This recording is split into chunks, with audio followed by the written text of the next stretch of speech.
Greater Hyderabad municipal కార్పొరేషన్ను 3 భాగాలుగా చేసేందుకు రంగం సిద్ధమైంది.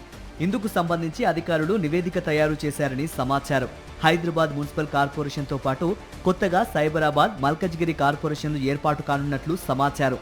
అయితే జనవరి 2న అసెంబ్లీ సమావేశాల్లో దీనిపై స్పష్టత వస్తుందని బల్దియా అధికారులు అనధికారికంగా స్పష్టం చేస్తున్నారు. ఔటర్ రింగ్ రోడ్ లోపల ఉన్న 20 మున్సిపాలిటీలను, 7 కార్పొరేషన్లను హైదరాబాద్లో విలీనం చేస్తూ జీహెచ్ఎంసీని ఇటీవల విస్తరింపజేసిన సంగతి తెలిసిందే. దీంతో అంతకు ముందు 650 చదరపు కిలోమీటర్లుగా ఉన్న జీహెచ్ఎంసీ పరిధి 2071 చదరపు కిలోమీటర్ల మేర విస్తరించింది.